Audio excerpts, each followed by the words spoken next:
Guys, how are you all doing? This is another Retro Rally Championship, and there is the last race. The Renault 5 Turbo did this in a 1510. So, we are back with the Lancia 037, and we are back at the Ambleside Sprint. So, the Lancia 037 went by many names, and the reason for the 037 was because it was Fiat, Lancia and a Bath specific code for the car, so they copied it in there. So this car was a mid-engine sports car and rally car built by Lancia in the early 1980s to compete in the FIA Group B World Rally Championship. This car was driven by Marco Allen, Attilio Bottega and Walter Orr. The car won Lancia the manufacturer's World Championship in a 1983 season, bearing in mind it was only made in 1982. It was the last rear-wheel drive car to win the WRC. The chassis was made from polystyrene resin with glass fibre and flame retardant.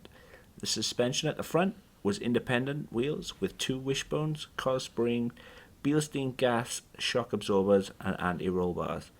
The rear suspension was independent wheels, again with 2 wishbones, coil springs, dual shock absorbers and no bars. It had a 5-speed manual gearbox, and it was a 2 litre to 2.1 litre i4 supercharged rear mounted engine. Maximum weight was 960 kilos or 2,116 pounds, and the maximum horsepower this car would generate was 260. What a car! And it was the last real rear-wheel drive car to win a championship, which just goes to prove how awesome this car was. However, for rally hell, that doesn't help this car at all. Swapped everything out, as I've said in the previous race, except for the engine. And this engine is absolutely shocking. I seriously suffered so bad from turbo lag, it was unreal, and you will see it as the race goes on further and further just how much lag there actually is. If you look to the right hand side of the driver's arm, you can see a gauge. That's called the turbo boost gauge. You can see the needle going back and forth. It's funny because I think this is the only car that I've ever seen it working in so far. I've not seen it working in the others, but it takes such a long time for that little gauge to build up, and then boom, there comes the power. That's turbo lag, and I suffered so badly with it using this car. It just takes forever to get going again. And what you have to remember is it is the time that the car finished the race, not the actual race position, will determine the winner.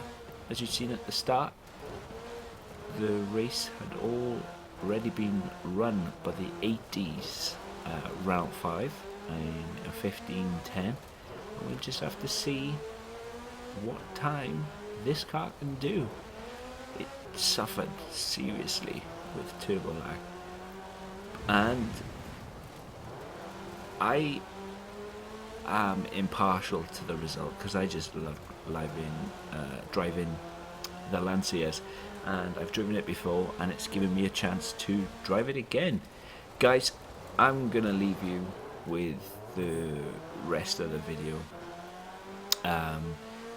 Yeah, hopefully you enjoy. Please let me know down in the comments what do you think of the Retro Rally Championship.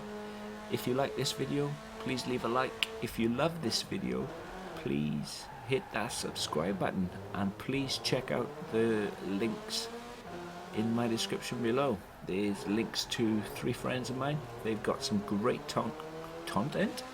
Honestly, I can't speak today. It's been a long day. Got some great content on their channels, and there is also a link to my Discord server if you want to come and join us guys there. Guys, peace.